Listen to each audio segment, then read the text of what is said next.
You get to a point where you understand how important it is to control that mental state. When you express disdain for other people, your subconscious mind doesn't actually know that it's not you. When you express dissatisfaction and disdain for other people, your subconscious mind takes it as it's you. You know, a lot of times what people will do, right? We're all guilty of this. We can't front. All of us have done it, where we just automatically assume the worst. Oh, this person's looking at me crazy, and they're probably trying to have a confrontation with me. You jump to conclusions. I've done it. But you see, you kind of attract that same energy. All it takes really is like, if you're in that negative frequency often enough, you're bound to attract it to you. Now you can flip this whole thing around, and you can actually make it so that you attract more favorable things into your life by tweaking it. So you flip it. Instead of expressing your dissatisfaction, be a little bit delusional and express your satisfaction as if you are embodying what it is that you want, right? Like, look. Let's not get too confused here. Let's not get too confused by properness. Sometimes we get so confused by what we think is reasonable or normal. Don't let normality cause an illusion. Nothing's normal. Even when you try to act normal, that in itself is not normal. Actually, you being your authentic self is what should be the norm. It's like this, man. If you want to do something and you suppress it unconsciously because that is what you have done and society expects of you. Let's say society expects you to conduct yourself a certain way in public, so you do it. But really you want to jump around and act crazy. Really you want to start doing jumping jacks and dancing. You want to sing really loud, right? You want to vocally express yourself. You want to physically express yourself, but you hold that back all because of what society says is normal, when in actuality, none of that shit is normal. What's really normal is you being yourself.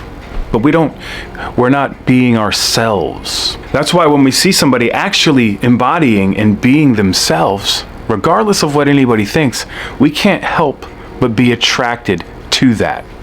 Why is that?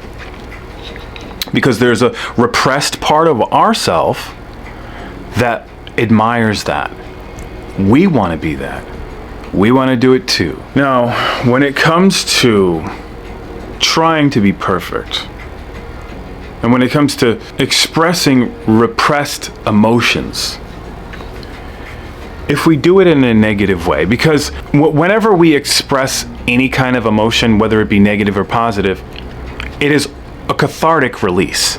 It is something that is beneficial to the soul. So, like, look, if we're complaining about something and we do it in an expressive way, we might feel a little bit better. Like when you, like, think about it. When you curse somebody out or when you scream and yell, it's therapeutic.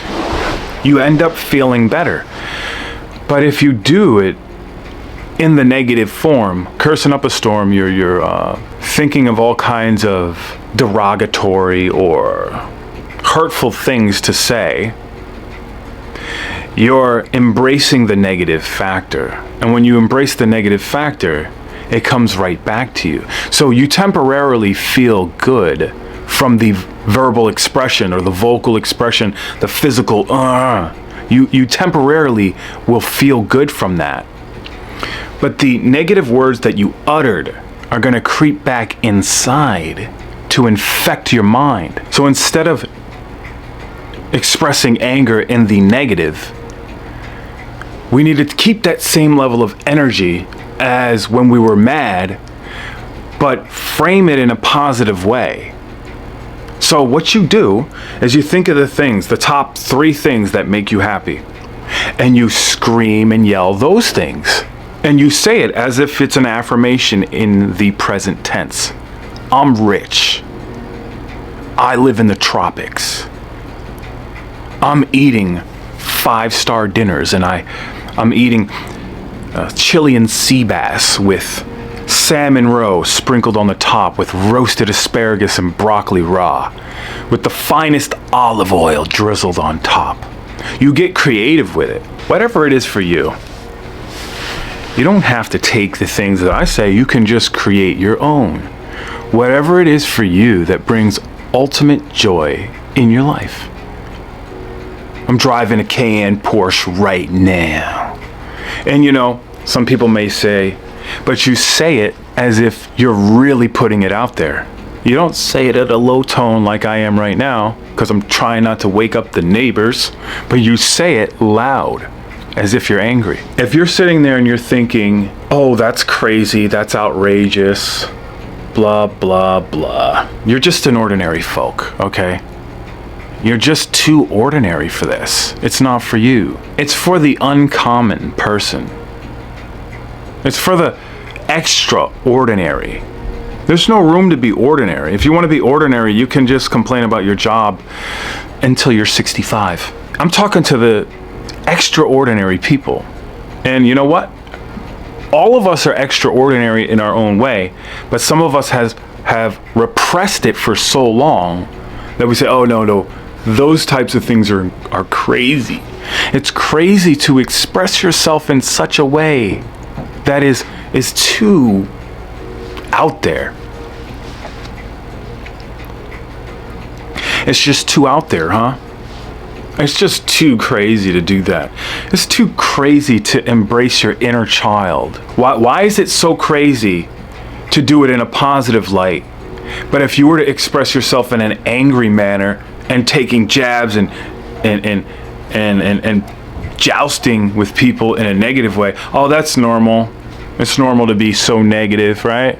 But when somebody does it in a positive light, it's crazy. You know what? I'd rather be crazy, and I think you gotta say, fuck 'em. I need to get a little crazy. You know, it's the times in life where you get driven to be, you know what, I don't care. I'm gonna just be crazy from now on because I'm sick of the mundane trap. And I'm sick of the stagnation. I'm angry. Embrace the anger. But turn the negative anger into positive anger. Turn the unproductive anger into productive, constructive anger. It's simple. It's really simple. You don't have to overcomplicate it. Words hold so much power. The power of the tongue is so underrated. It's so slept on. Yet people free themselves with their tongue constantly. People can start wars with the tongue. You can end wars with the tongue. You don't use any energy to be yourself. You use up more energy trying to conform into something that you're not. Being yourself is effortless. It's like just surrender to the flow of your own human nature. Stop going against the grain. You're getting in your own way. That is how you really live life to the fullest. Once you get to a spot where you don't care what other people think, that is where real freedom lies. Real freedom lies right there. Don't let it be stolen right from underneath you. When people say, I want the universe to give me something, or the universal laws, the universe this, the universe that, and they don't realize that the universe is within them. You're thinking of a universe as something out there, some figure in the sky maybe. The universe is within you. Look in the mirror. Just look up close in the mirror like this. Look into your own iris, into your pupil. If you can see the universe in there, now you understand how the universe works. Stop looking everywhere else. Take your eyes, flip them inside, and look at yourself. Everything that's out there, everything that you see out there, is what it took to create you. There's parts of every planet in the solar system that are inside of you. Everything that you see always was and always will be. Human beings have a habit of gravitating towards looking to the outside world for answers, for energy, for harmony, for understanding, for everything that a human being desires, for money, for resources, everything. The resources are within you. The understanding is within you. And when you're able to go within and increase your own vibration internally, it's almost as if you can walk on air. You don't need energy drinks. You don't need coffee. You don't need words of affirmation from another person. You don't need anything, because you are the light. You brought it from within inside of you. You conjure it up from inside of you. And it might take a little bit of work to get there. But once you do get there, now you're literally a light being. You're not bound by the physical limitations of this, or the metaphysical limitations of this world. That's where the true alchemy begins. But with all that being said, that's just the beginning. That's just the tip of the iceberg. That's just scratching the surface. There's so much more than that. Knowledge and understanding is infinite. Keep digging, because when you keep digging, you'll find your authenticity. But the digging that you have to do is really the digging from within. So that's going to be the video for today. Just wanted to share some random thoughts. Thank you for tuning in. Have a blessed night. Enjoy the full moon. Peace.